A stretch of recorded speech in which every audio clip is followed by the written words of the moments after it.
mawa, kolo nanga nzamba bosantu, kolo nanga nzamba bosembo, kolo nanga nzamba mawa.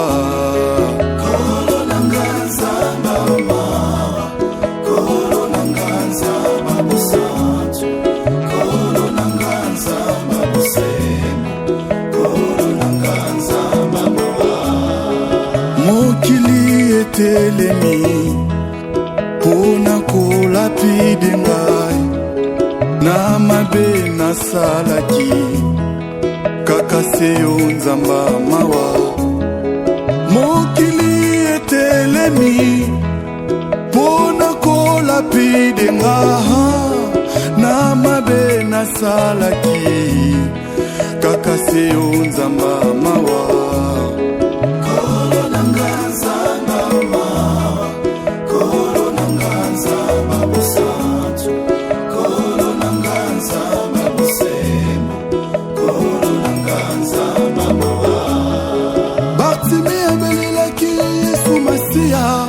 Mwana Dawidi okela ngai mawa, ngai pelelo lokola Bartime nazomona te, sala na mona lisusu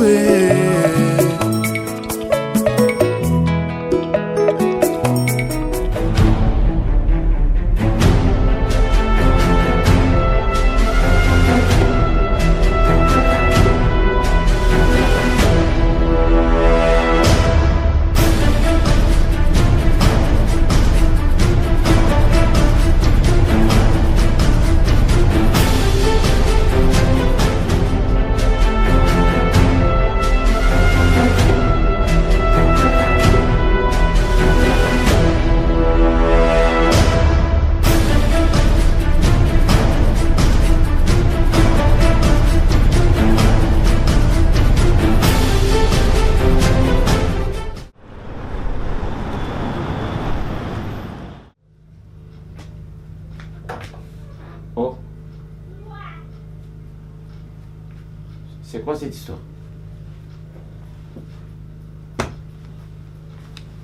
Linda? Quoi? C'est quoi ça? C'est quoi ça? Une caméra, chérie. Une caméra. Oui. Une caméra. C'est-à-dire... Chut, tais-toi. Mets-toi.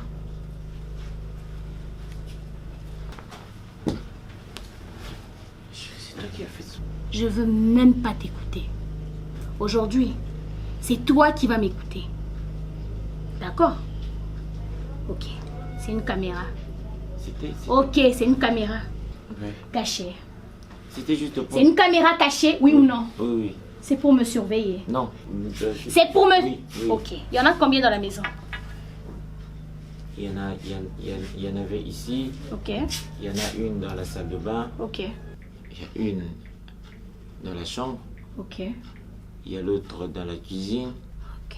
Il y en avait une au salon ici. Mhm. Ça d'ailleurs. Il y en a une sur la véranda. Il y en a une encore la porte. Ok. Le portail. C'est bien pour nous protéger. D'Acosta, Oui. aujourd'hui tu vas m'écouter. On est d'accord? Oui. D'accord. Écoute, je suis fatiguée. Ça fait 2 jours que tu t'es bien comporté. J'ai même cru que ce problème-là était fini. Tu as repris le travail. Mais ce n'était pas le cas, n'est-ce pas? Il y a eu des caméras. Écoute, D'Acosta. Soit on trouve une solution, soit on arrête. D'Acosta, tu m'entends? Je ne veux pas beaucoup parler aujourd'hui. Non, l'oba mingiti. Je te jure devant Dieu, si je reste dans ce mariage, dans ces conditions, je veux me suicider. Et Olandanga, au moment où tu vas me tuer et puis tu vas te tuer. Je pense que moi, j'irai avant toi. D'Acosta. Je veux trouver une solution pour te guérir de cette maladie. Parce que tu es malade. Je ne vais pas te quitter parce que je t'aime trop. Mais Je veux te faire soigner parce que tu es malade. Et tu vas coopérer à ta guérison. Parce que si tu ne veux pas, je partirai loin et tu n'auras plus de mes nouvelles. Voilà, on mi bon m'appelle bien. Pour n'avoir qui sont dans loin la vie, non comme elle boum. Ok.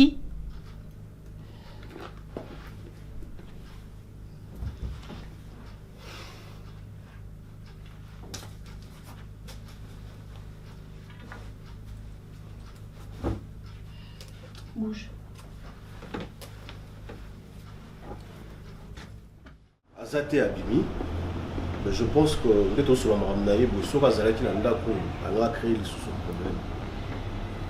Mon cher ami, je suis mal à l'aise, je suis stressé. Je ne sais pas si je commence déjà à regretter mon choix. Il y a Kobalassi là.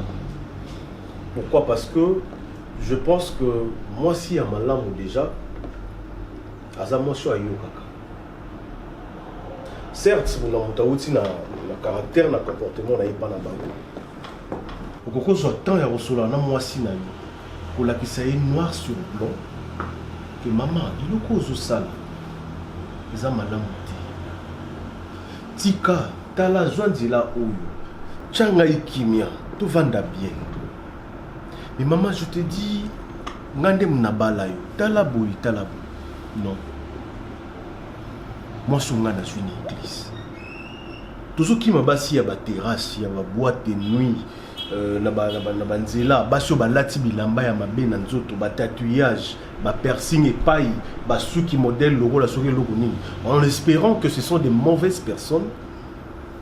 Donc à le contraire, mutu nga na yena ki tambala na mutu a tchekute logo le tuite. Soumise, tina niveau yo soumission kutu. Ils ont la bonne temps pour sa définition. Mais, na bali moi si parce que j'ai été convaincu, parce que trop m'ont pesé. Mais oh, on a comme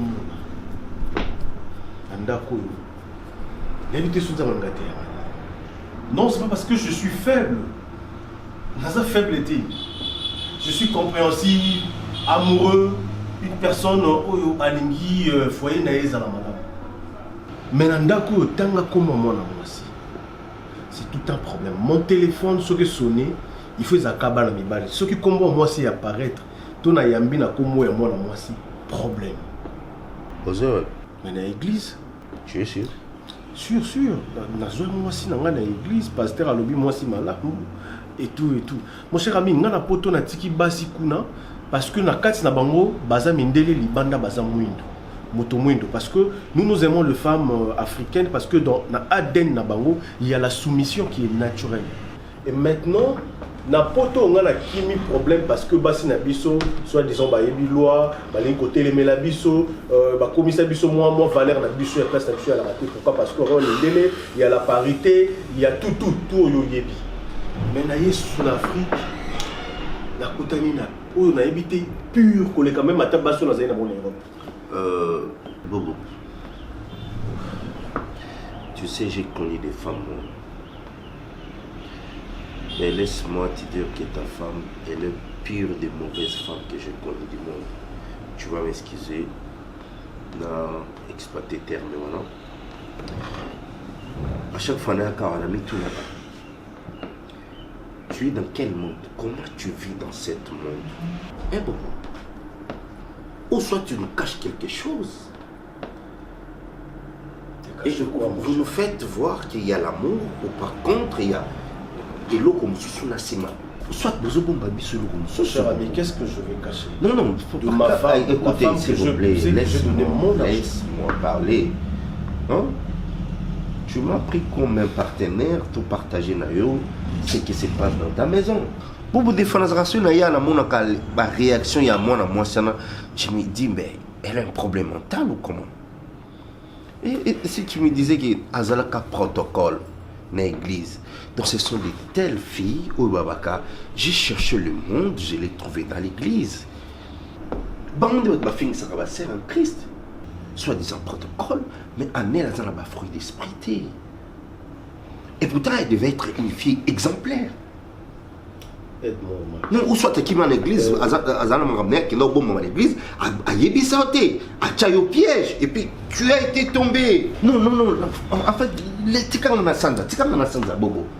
Mais nami tout n'a pas au vivre en nini, parce que ngai comportement ya si la et pas nanga, non bon mais le côté, non qu'on vivre nango ti même 2 jours non côté santé. Bobo non ko bileli, boma. Comment expliquer-moi si faut quand il a comme un boyo salité? Ozo ibisa vérité mais yazo mon kaki azana kati ya mensonge alingo kosai ou soit kosaka ya non peu ozala bien. Je trouve que ça serait mieux au kosai. Mon cher, tu sais comment on a un qui un jour on a divorcé la cible. Tu sais ce que les gens vont dire. Il y a une église dans le Bani. Et surtout, soit Europe, soit disons, on vient en Afrique pour jouer avec des femmes. Je l'aime beaucoup, je l'adore. Mais c'est comme si. Tu vois, il y a un problème où ils ont la carte à foyer. Est-ce que oui, le mariage c'est un contrat? Pour la vie? Non. Mais non, c'est pour la vie. Non, tu peux pas. Mon cher ami, tu es intellectuel, tu peux pas me dire des choses intellectuel, je sais de quoi je parle. Mon cher ami, on dit devant l'État, devant la famille, devant les hommes de Dieu, que c'est pour le meilleur et pour le pur. Rien que la mort qui peut nous séparer. C'est comme ça qu'on parle. Non. Ça, ce que tu me racontes là, ça c'est selon l'église. Et non selon l'état civil. C'est un contrat. Et ça n'a pas un paragraphe réservé parce qu'il y a que sur les 2 personnes, les 2 congés basés au Canada. Donc toi tu me pousses à divorcer. C'est un contrat, ça ne tient pas pour moi. Je te dis. Oh, tu ne vis pas pour les gens, mon frère. Je ne vis pas. Calvaire aux vivra, je t'ai dit. Ils ont goûté déjà les félos. Ils ont goûté les félos. Non, mon frère, laisse-moi te dire encore une chose. La femme peut te tuer plus que la Covid-19. La femme, et tu risques au bimana, c'est un d'accord. Qu'est-ce que tu diras aux gens?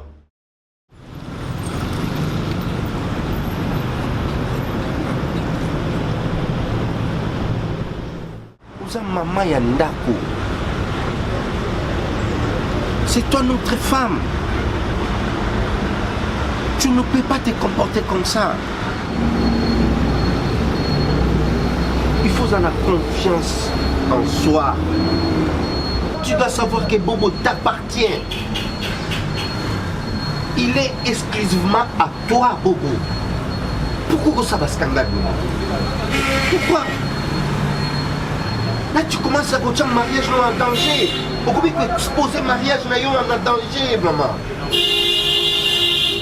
Tu penses maintenant à niveau à Bobo qui s'est rabaissé jusqu'à niveau à Obimana, na serveuse wana. Mais ça c'est le Bobo. Dit on a quitté marma quoi, on a fait nanga à quitter na soni à côté marma na chambre. Maman mobile a zalo kola soso, a zalo kola ngeke.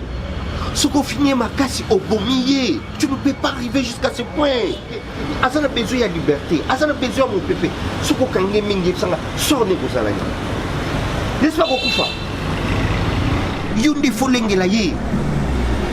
Au comme un comportement qu'on a bassi en Dumba. Excusez-moi les termes. Vous avez un comportement bassi en Dumba. Aïbi que Moubalo a zangaité, a juste un coup. Une flamme, sur quoi je dois profiter de na pressé. Ah ok, n'est pas ce que l'on a comme ce n'est pas ça les cas. Il y a Yona Bobo.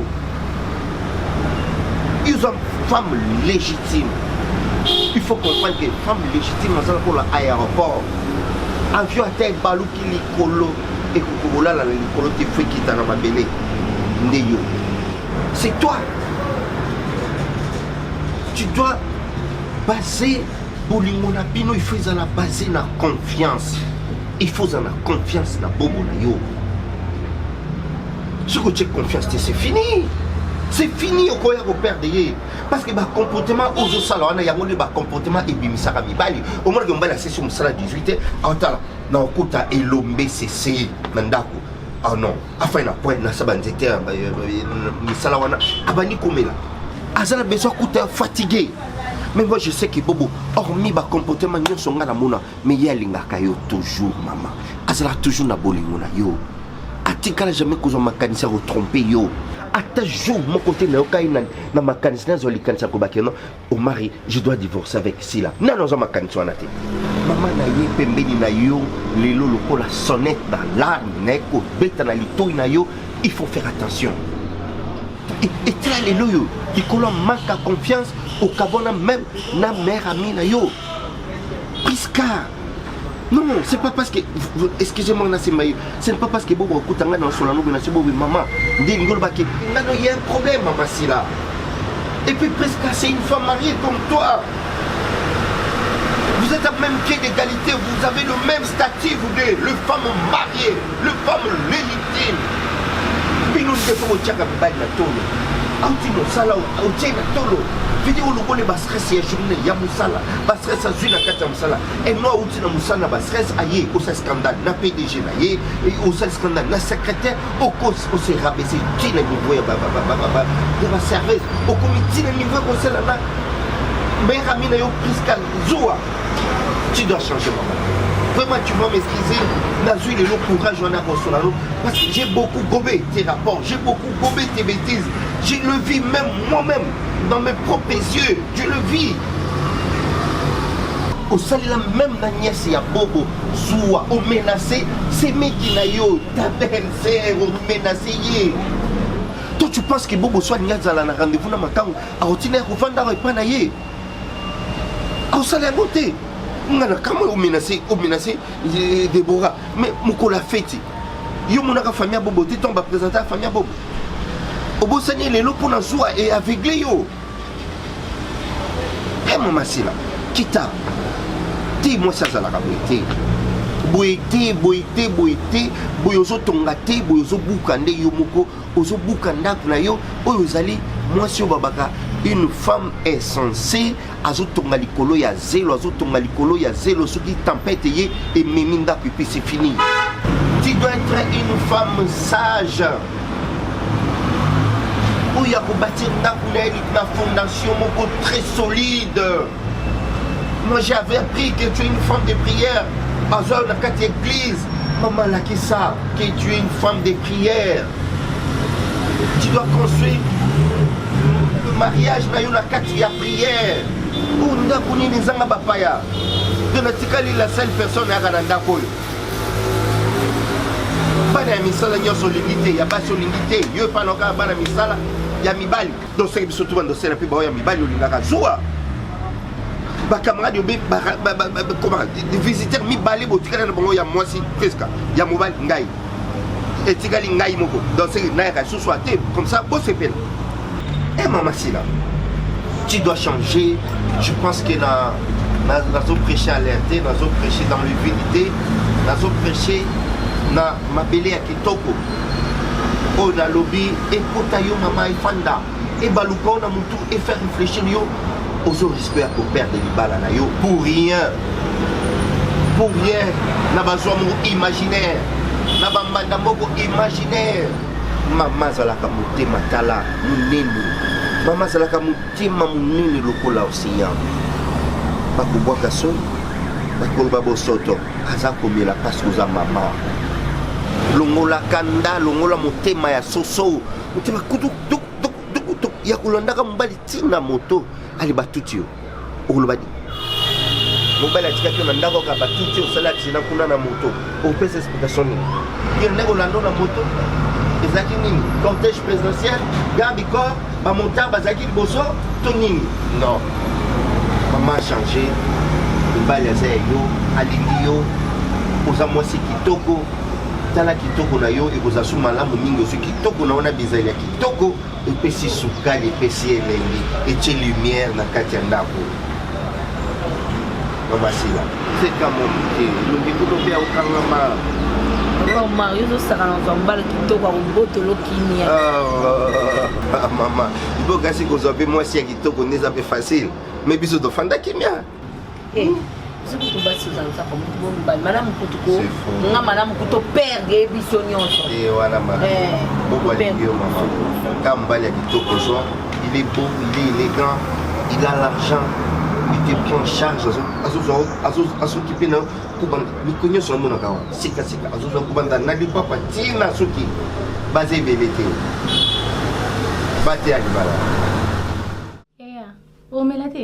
J'aimerais d'abord parler avec toi ce qui concerne la santé de ton mari. Ça me préoccupe tellement que tu m'avais expliqué un peu. Dans les détails, qu'est-ce qui se passe réellement? Premièrement, je voulais te remercier pour ta présence. Parce que c'est un honneur. Parce qu'un grand frère qui se déplace jusqu'ici. Et puis avec ton métier, tu ne fais pas de déplacement. Mais tu l'as fait parce que c'est moi. Comme je vous l'ai dit lorsqu'on s'est vu au deuil, mon mari a un sérieux problème psychologique. Donc, je ne sais pas comment expliquer, mais c'est comme une folie. Je ne sais pas. Je me suis rendu compte de ça un peu tard. Là, je l'admets. Parce que dès le départ, bon, je pensais que c'était un comportement normal, mais et comme la obsession mon robot, ana jalousie mo ya makasi, yaya, akoma tina kolata bilamba na ngai. Ko ka bilamba na ngai solo mona no kangi, soit lali, umona sutuka boy, awo donki ngai. Nkomsuna lota ndoto na oseka na sa ndoto betanga mbata. Acha ba caméra na ndaku. Moko na salon, musu na chambre, na pot de fleurs au couteau dernièrement na ucho na caméra mon quoi. Et indakia. Je n'ai plus le droit de sortir sans na lali. Au moins no stuka auta na ngai, toi t'es mis le beau porte. C'est comme si ba ebise ki na okima. Et puis le cousin papi chomo na ya tante na nga wana otokola na wana. Ennemi na numéro 0. Askana tina WhatsApp na ngai. To sa la WhatsApp moko. A bêtisa kutu cousin papi tu vas senga ba bêtisier. Mais c'est par après que j'ai appris que c'était mon mari mtasala kango. Et lo que zo sala nga passe ne lo que bangi singai. Eza menace moko répétaka mingi. Que a boma ngai après ko mi boma. Po ba mbanda wana imaginaire wana bazanga ngai. Et on m'a dit non, mon grand frère azara psychologue n'a pas de solution parce que j'aime mon mari. Non, pour ça perdre été. Ce qui est le problème, son maladie, tout réglé en vraiment. Parce que bon, dans un cas, na sala rasouté la canazal licencié, mais na sala rasouté pour naï. A qui n'a rappelé son moussalate. Tu as bien fait de m'appeler. Et c'est ça le mariage. Le mariage, c'est le quoi pas en pambaté. Moment où il y a pas si nabissé, il y a pas si. Et j'ai mis mon zolo que je l'aime beaucoup. Et ça se soigne. C'est les moments qu'il a besoin de toi, de ton soutien. Et exactement ce que tu as fait. Ce que toi, tu dois faire. Au qu'on veut créer, au même dans le cabinet. Je vais le voir en face pour essayer un peu de ramener la raison. Ça se soigne. Dans le il y a une thérapie mon croix et moussa na biso où il y a une raison, la confiance na ye. La confiance na yo. Qu'on faire voir que à part yé, mbali mususu azakate. Et comme il n'y a jamais qu'on les balles. Parce que on a créé la cause moko susu ya makasi. On crée d'autres situations qui vont le pousser à faire n'importe quoi. Bonjour chérie. Ben, c'est qui ces messieurs? Ah, c'est mon grand frère Yapo, c'est mon mari. Enchanté, monsieur Dacosta. Voilà. Monsieur. Ouais, monsieur Dacosta. Donc c'est ça? Ouais, c'est ça. Tu vois comment tu tâtonnes? Hein? Tu vois comment tu tâtonnes là? Tu n'arrives pas à la prison. Bah écoutez, messieurs, je ne reçois pas de personnes chez moi comme ça, inopinément comme ça, vous entrez et je dois vous saluer comme si nous étions où là déjà? À l'église? Non. Ben attendez, voyez? Non, il n'est pas en train de partir là. Il me doit des explications. Quelle explication? Mais il me doit des explications, ça fait combien de temps? Combien de minutes depuis au Makoloa? Oh. Monsieur, moi je ne vous connais pas. Même le jour de notre mariage, moi je ne pas bien certains messieurs. Ils se prennent déjà comment? Moi, je suis rentré comme ça. C'est comme ça. Dieu a voulu ce qu'on a au monde. Lélo, infidélité dans l'obaka. C'est ça. Voilà. Tade Bofandi. Voilà, il est très à l'aise, confortablement, avant le roi Ndakuna. Monsieur, qui êtes-vous? Qui êtes-vous? C'est mon grand frère. Non, je n'accepte pas ça. Ça, c'est une excuse à 2 balles. Non, personne ne va sortir d'ici. Dis-moi, Rosanne, tu vois, un jour je suis revenu ici, na Ebisi yo Linda, na Lotio, moi, na Lotio, j'étais au boulot, j'ai somnolé un peu, na Lotio, tu étais en vadrouille, un monsieur musclé comme ça, gabarit, tu suivais derrière. Au bon quoi, Dieu parle tantôt d'une manière, tantôt d'une autre. Aujourd'hui, c'est voilà. Ces messieurs ressemblent tout à fait na mouton à l'hôtel Ndoto. Donc voilà, ces messieurs à Tiki Koluka Libanda, à Yeti Nanda Kunanga, c'est pour me déplier. Ok, je sais comment je vais régler ça. Vous blaguez là? C'est du n'importe quoi. Linda, je dois partir. Ce n'est pas normal. Cherchez-moi si Nanda. Linda, je dois partir. Il est malade. C'est pas normal. Et ça se soigne. Oui, ça Tu va. vois? Si Nanda. Mais Mélanga, C'est quoi cette histoire? il est malade. Non. Faut pas baisser les bras. Il a besoin de toi. D'accord. Ok, allez. Au revoir. Tiens.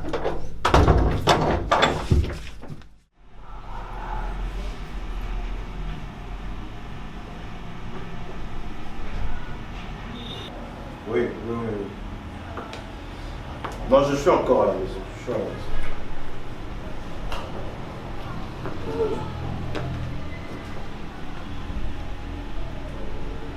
Ok, dans 30 minutes, je serai là. En tout cas, je serai vraiment à l'heure. Oui. Ok. Moi, je suis prêt. Les temps à Eric Oka. Tout ça, il y a encore comme prévu. Et puis, français, on a. Non, français, on a les blancs. Ma délégation n'a pas fait ça là, normalement. Ah ben oui, il faut baser la délégation Benga Bango. Pourquoi est-ce que vous allez là? Dans 30 minutes, conférence de Zobandayozo, il s'en va que nous allons informer. Benga Bango, c'est un ordre. C'est quoi ça avec toi? Oui. Oui, vas-y, parle, je t'écoute.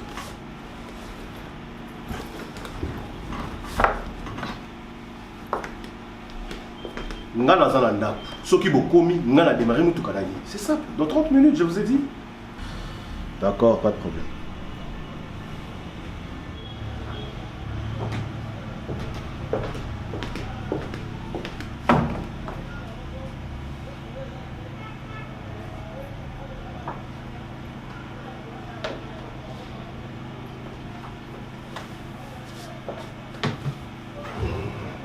Tu vas préparer quoi? Puis sinon, programme. À 7h. Mais chérie, comment est-ce qu'il y a la place dans le oui, très bien avant la bimana, maintenant là, dans 30 minutes, je dois sortir. Donc tu me dis, il n'y a rien comme à manger. Donc c'est quoi? Donc il y a une ça poulet. Non, poulet, oui, mais la salle à maquille. C'est quoi? Au thème, la porte, une la poêle. Chaud. Depuis que je fais une mauvaise impression. Pardon? Je suis malade pour nous voir que l'on a maki me bala je suis malade les signes ma bé. Rachel ma bé na zé. Alors mauvais signe. C'est à moi mon geste. Laissez la maki.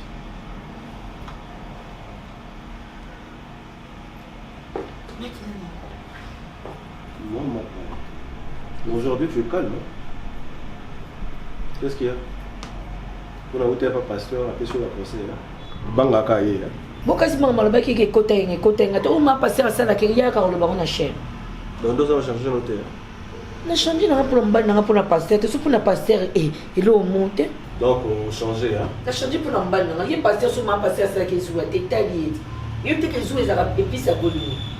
Dites moi na ça news maintenant c'est les amis bien mais c'est pour faire dans mon avec na ki mbana na obima. C'est à moi. Ya okutanga na vente. La CP l'attitude, so bando ça l'attitude de Toyo. Moi j'aime ça. Non, non, la monnaie douce, oui, qui est non bima, on sait les battrices déjà ça c'est un point. N'ayez pas que aux emballés na ngai. Ça est encore. Mais attends, vous allez raconter, tu vas bien dans la pointe. Na bisengo yanga. Na bisengo yanga. N'ayez pas que pas moto zawa. C'est à moi manger.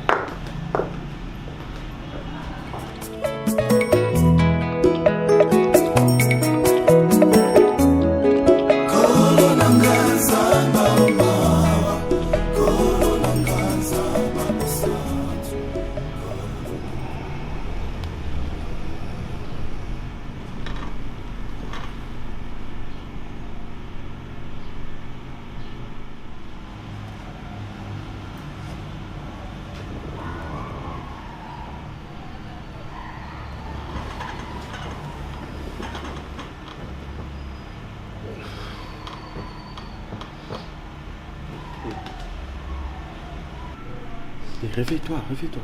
Bon.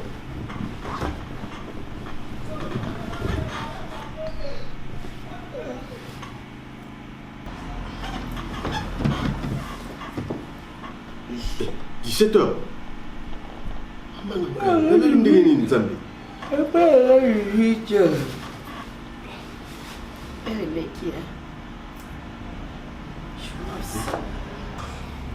Mais répondez, hein?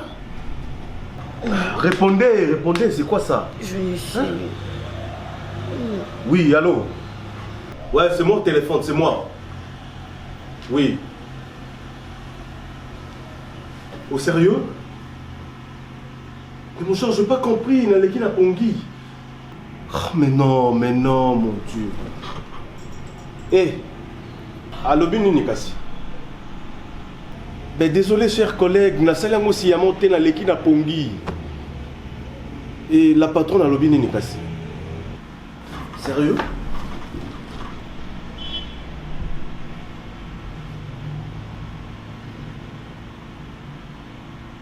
Ok, c'est bon là. Qu'est-ce qu'il y a, chérie? Qu'est-ce qu'il y a, chérie? Chérie, j'étais là avec toi.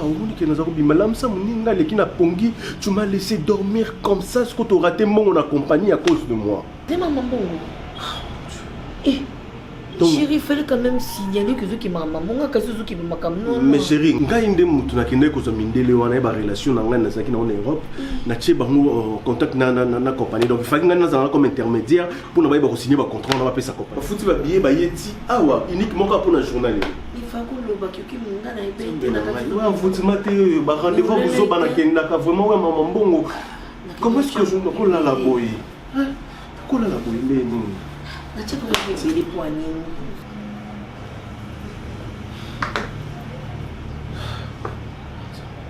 Oh là, c'est maintenant. Non. Mais non, c'était on a la tube. Mélanie. Hé. Son nom. Viens. Donne-moi ça. Mais non, c'était on a la naïba qui donne-moi ça. C'est quoi ça? T'es comme une sous-souti, chérie, s'il te plaît. Non, mais la sous-souti, pourquoi? Qu'est-ce qu'il y a? T'es une abouille là, la sous-souti. Pardon? Nala, ça veut dire quoi ça? Donc, je te pose la question, réponds-moi. Explique-moi, c'était quoi? Je te pose la question, pardon?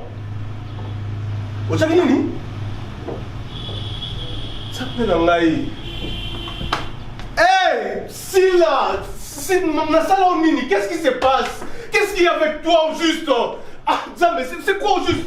Tu aurais vu tout ça là? Tu sais ce que tu viens de faire? Viens ici. Yaka. Vanda, maman, Vanda. Ah, Jésus-Christ. Comment tu l'as fait moi pizza menangaï? C'est quoi? Yo, c'est fini. Bima, allez, c'est fini. Non. Mais toi d'abord, mandon et nanon et bichoté, tu veux continuer quand même vraiment? Hein? Moi, je suis allé à l'eau, on a maï pour la bimaté. Oui, mais rendez-vous de ça dans l'élo. Je me suis endormi dans la diazé pas la carte maï pour la bimaté, la jalousie, la tout dans ma colo. Tandis que là, on a moussala, n'a gagné cette compagnie bon rebelle. Donc, papa, outil pour toi, outil partout, baraté bon, on a la jalousie là. Hein? C'est là. Tu vois maintenant ce que tu as fait? Mon cher, moi je viens d'être avec les partenaires. Mon cher, les partenaires Batunion sur Bazawana. Tu étais la seule personne qui était crédible dans le contrat Wana. Tout le monde présent. Le blanc dit ils ne peuvent pas signer ces contrats. Ceux qui m'ont dit mais c'est boboté. Qui n'a pas appelé ton numéro? Tu as bien un problème. Il y a un bondo qui n'y a pas de bobo. Il y a un bobo qui a bango pour la mbongo, mon frère.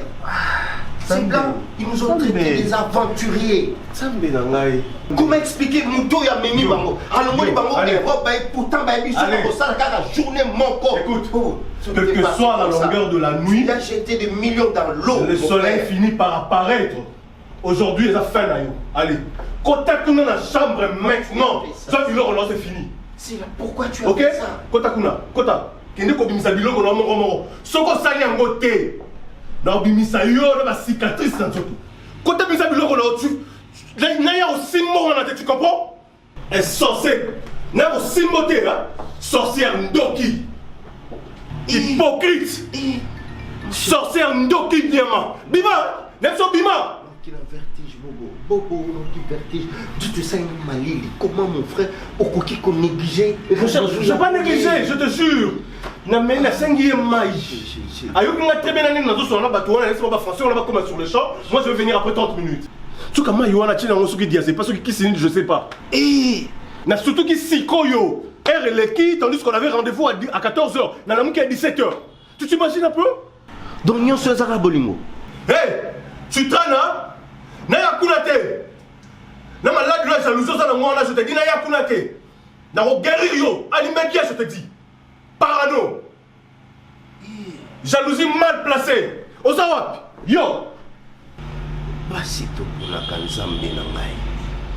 Même si vous voyagez, c'est pour pourrir vina yo. Hein? On bonne chance ni bobo qui ko mizu la na vie nzambe.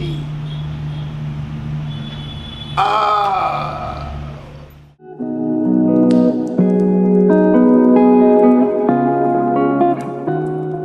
Parce que Souki, tant d'autres désordres dans le tant de pandibles dans le voilà. Nous avons ce conseil chaque fois, mon frère. Moi, ça veut dire que la ndeke. Si vous avez une côté, si vous finissez ma casse, à Koufi, si vous fongolier ma casse, à Pumboé, c'est ça une femme. Moi, s'il faut qu'on l'engaye, moi, s'il faut l'encadrer, moi, s'il faut l'engayer, même bois. Quand on a chaîne pendant la journée, mais na butu ba fongo la kaye, azota mwana lupango, azozwa quand même mon pépé. Mais au communautaire, il y a aucun mois sinon tiba chaîne le colambois. Maintenant qui aux les lanines. Hein? Aux les lanines, ne pleure pas. Aux buka oyo lonaki. Hein? Au lonaki jalousie, il y a on est salé que moi sinon kende. Jalousie mal placée, jalousie à ma paix, jalousie il y a maladif. Après na se renseigner parce que comment être ça la passe. Na tout ni bat na musala. On me dit que donc aux troisième mariage na yo ebeba. Mais ce qui est deuxième mariage on a basio basi na basala qui m'a dit. Ce n'est pas dit que o père au solo ma bé.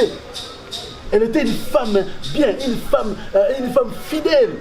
Azo respecté, azo tosayo. Voilà, place au Kumbié. Elle est partie. Maintenant tu plaques pourquoi? Mais écoute mon fils. Naza parrain na bino. Na otiko boyete. C'est ça devoir na biso. Ya ko aider yo. Pour nga na monde qui est malade. Il faut tout le moyen to soigner yo. Pour que la prochaine mariage, aux hommes sous ba bêtise, aux salité. C'est pas normal. Hein? C'est pas normal. Moi ça mon bouna hôte. Hein? Tu dors. Tu veux dépasser alors. Hein? Voilà. Maintenant dit nana c'est important, c'est ça. Il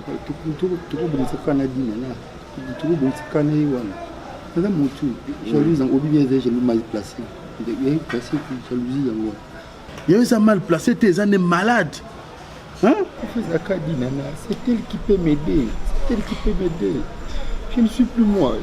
Je me suis perdu complètement. Je n'ai pas se reconnaître le coup du pays. Ok. Courage.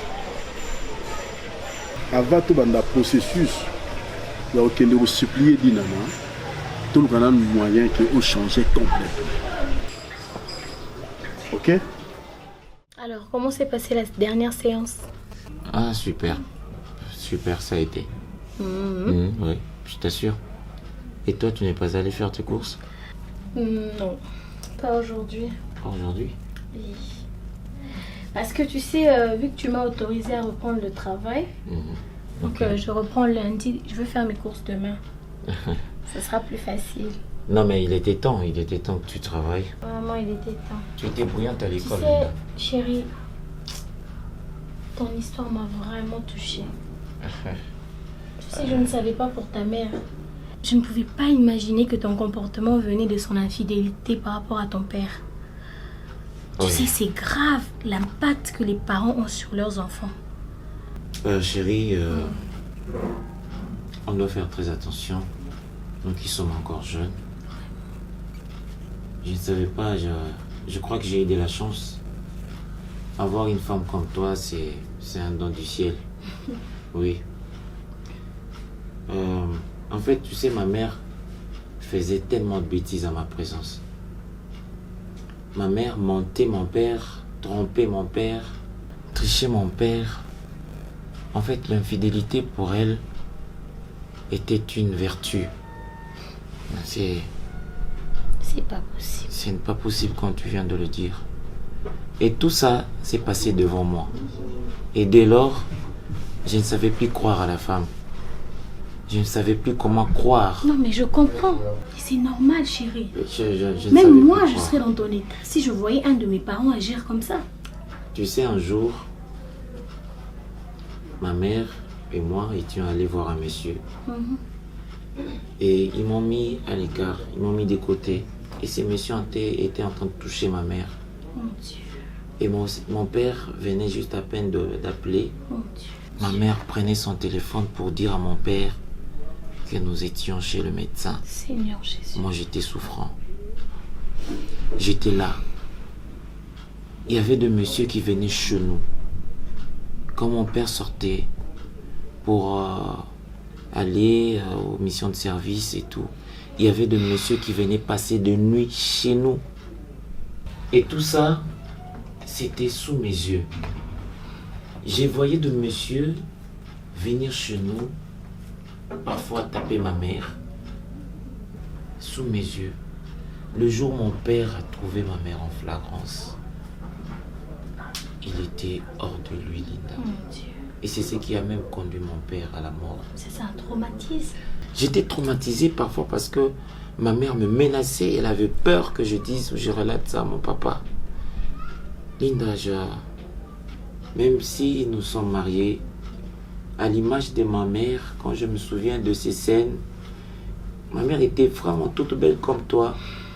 Quand je te vois, ces histoires-là, l'infidélité de ma maman me revenait, je me disais que tu allais me faire pareil. Bon, chérie, c'est bon. Écoute, je t'ai pardonné. Tu sais quoi? On oublie tout. Hein? Ça, c'est... On retourne la page. On vit une nouvelle vie maintenant. Tu vois? On parle plus de ça. Oh, je te pardonne, chérie. Calme-toi. C'est bon. Je vais transformer notre mariage en quelque chose d'horrible. Oh, chérie, Dépouilleux, chérie. Je te comprends. Tu as souffert. Je sais. Excuse-moi. C'est passé. Tu t'es déjà excusée la dernière fois.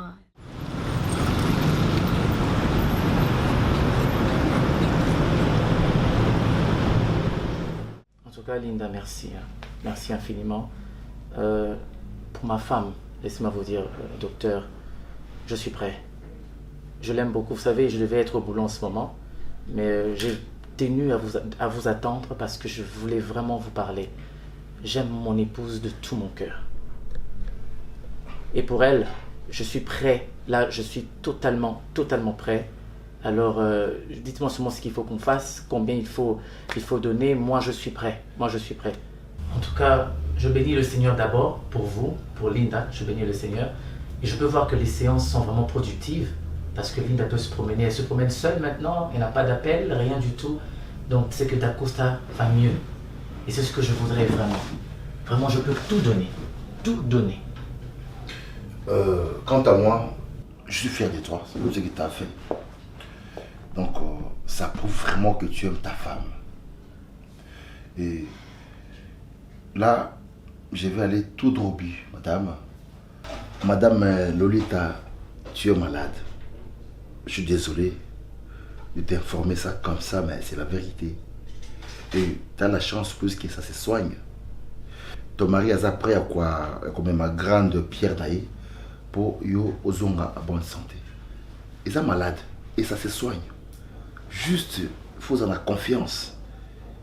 Il y a un médecin au Azaliboso na yo, na makambo na kosala yo. Et puis, ce qu'on a dit à la lettre, je jure, au Komokambal, t'as pas l'idée de ce que son mari m'a fait l'autre fois. Mais je suis fier de vous deux. C'est très très important. Puisqu'il y a d'autres couples, si vous avez commis à Ondimaté à rendre les services. Et c'est maintenant qu'elle a besoin de toi, monsieur. Alors, on a ça le programme à la place, de manière qu'il y a un traitement, il y a thérapie. Et puis, il y a un cabinet, les qui n'ont pas yebi, comme Mabino. Et puis, juste, Makambo Tokoso, puisque c'est mon domaine. Je suis. Dieu m'a créé en fait, et puis je sais que la volonté n'a pas. Et là, il lorsqu'elle va croire qu'elle est malade, et ça se soigne. Et puis ça, on a vitesse supérieure, on a un résultat positif, et puis écoutez la maçon. En tout cas, j'ai confiance, docteur, j'ai vraiment confiance. Par rapport à Onyoso Lobby, étant que médecin, n'a pas qu'il y a malade. Oui, en tout cas, j'ai confiance, médecin. J'ai vraiment confiance, docteur. J'ai vraiment confiance. Toi, merci beaucoup. Merci. Je viendrai pour ça. Et merci, Linda. De rien. Juste un programme et puis te garder contact comme ça, dans la cabinet. En tout cas, merci beaucoup. Vraiment, je suis fier de toi, monsieur. Merci. En tout cas, merci beaucoup. Merci beaucoup, docteur. Merci vraiment. Allez, Linda. Allez, madame. Au revoir. Je suis encore là un moment, après je vais aller au boulot. Allez, merci. C'est un plaisir pour moi. D'accord. En fait, mes salutations à Dako, hein. Oui. Regarde, oui, mais là au moins, on a mis ça là, là, on a mis qui, ouais. Et maintenant, tu vas te remonter à moi, Samba. Vraiment. Merci, hein. Merci beaucoup. Allez, bonne journée. Merci. À vous aussi. Oh là là.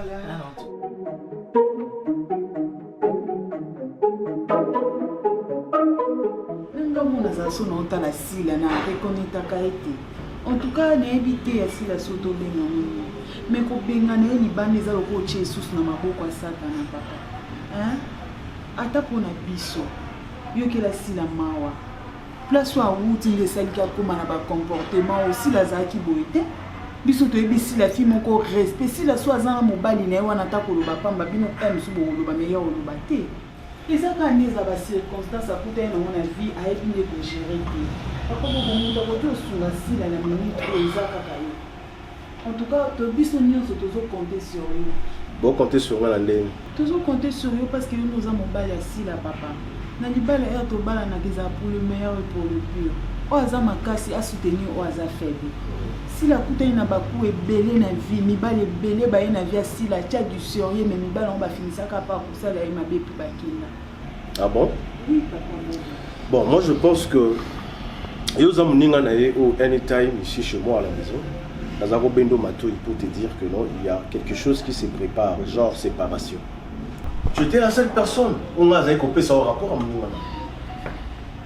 On s'est marié pour le meilleur et pour le pire. Elle a été déçue d'aller passer dans ma vie amoureuse à Salaki. Mais attends, est-ce qu'on est là tout le monde à cause de la Abanakosko pour étaler vie passer dans Banda sur tous les portails où ils ont la famille il y a des couples. Aux assurances, c'est comment on a le bas. Tant que le qui m'a comme le bas, laisse-moi le temps. Ma portée, il y a des couples, l'avenir, il y a des couples, ma voisin, ma marié, pour que nous ayons une question aux autres. Est-ce que pour une première fois dans la vie, nous avons le mariage, mais sous besoin de déception 5 fois, la 6e fois c'était la bonne.